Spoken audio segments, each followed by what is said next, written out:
पढ़ लिया तो पूरी तरह से क्लियर हो जाते हैं कि इसमें जो भी है सब यही है, क्योंकि निष्कर्ष रूप में इंसान सारी चीजें उसमें समाहित करते हुए लिखता है, लेकिन शार्ट में ही रहता है निष्कर्ष में क्या निकाला आपने। तो इंट्रोडक्शन से मैं बात कर रहा था कि इंट्रोडक्शन किसी भी अधिनियम का, किसी भी निबंध का, या कुछ भी ऐसी चीजें, कोई बुक आपको पब्लिश करनी है वहां पे भी पहले इंट्रोडक्शन मतलब प्रस्तावना दी जाती है। जैसे आप अपने डीएलएड की बुक देखोगे तो उसमें भी शायद पहले प्रस्तावना ही लिखा हो। तो प्रस्तावना दी गई इस अधिनियम की। प्रस्तावना में क्या कहा गया, इसमें सबसे पहले विद्यालयों को परिभाषित किया गया। प्रस्तावना में मतलब अध्याय 1 में क्या है कि इस अधिनियम के अध्याय 1 में प्रस्तावना है, और इस प्रस्तावना में विद्यालयों को परिभाषित किया गया, मतलब कि विद्यालयों को डिफाइन करने में 4 प्रकार के विद्यालय बताए गए। इसमें 4 प्रकार के विद्यालयों में जो पहला प्रकार था विद्यालय का, आइए देखते हैं। जो पहला प्रकार था विद्यालय का वो था पूर्णतः सरकार द्वारा स्थापित।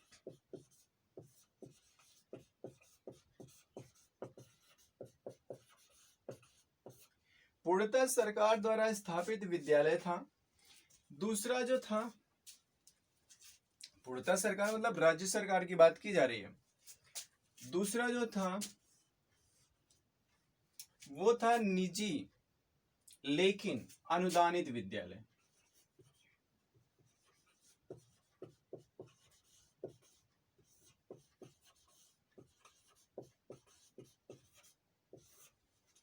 और तीसरा जो था कुछ स्पेशल टाइप के स्कूल, जैसे आपने देखा होगा नवोदय विद्यालय और केंद्रीय विद्यालय को। नवोदय विद्यालय व केंद्रीय विद्यालय, कुछ इस प्रकार के विद्यालय। और चौथा विद्यालय जो इन्होंने बताया वो चौथा था पूरी तरह से निजी विद्यालय।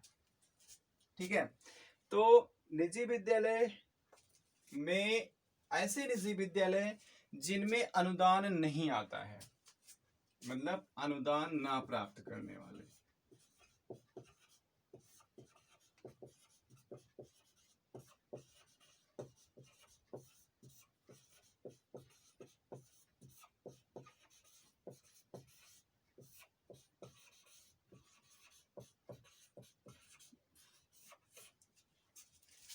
अनुदान ना प्राप्त करने वाले निजी विद्यालय।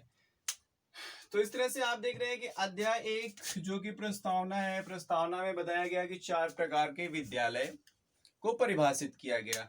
ये 4 प्रकार के विद्यालय कौन से हैं? पहला तो है पूर्णतः सरकार द्वारा स्थापित, या राज्य सरकार, केंद्र सरकार, मतलब किसी भी के द्वारा स्थापित हो सकते हैं।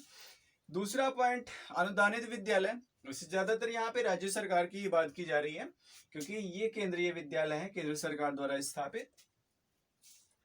तो दूसरा अनुदानित विद्यालय, जैसे आप देखते होंगे कि बहुत से प्राइवेट स्कूल्स हैं, कॉलेजेस हैं, लेकिन उनमें सरकार द्वारा वित्तीय सहायताएं मिलती रहती हैं, मतलब उनके जो कार्यरत उनमें टीचर हैं, शिक्षक हैं, उनको सरकारी वेतनमान मिलता रहता है, सरकार की तरफ से अनुदानित है तो प्राइवेट ही, लेकिन सरकार की तरफ से उन्हें पेमेंट मिलता रहता है।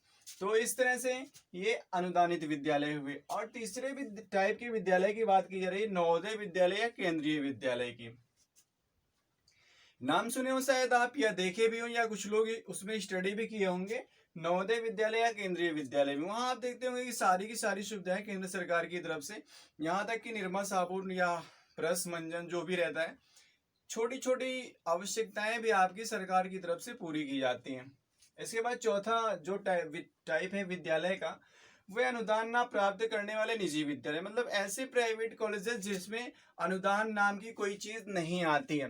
तो इस तरह से आपने देखा कि ये 4 टाइप के जो विद्यालय हैं उसमें ये डिफाइन किया गया अध्याय 1 में, मीन्स प्रस्तावना में, कि विद्यालय जो है वो 4 प्रकार के बताए गए हैं, 4 प्रकार के विद्यालयों को परिभाषित किया गया है, जिसमें पहला आपका पूर्णतः सरकार द्वारा स्थापित या राज्य सरकार द्वारा स्थापित कह सकते हैं।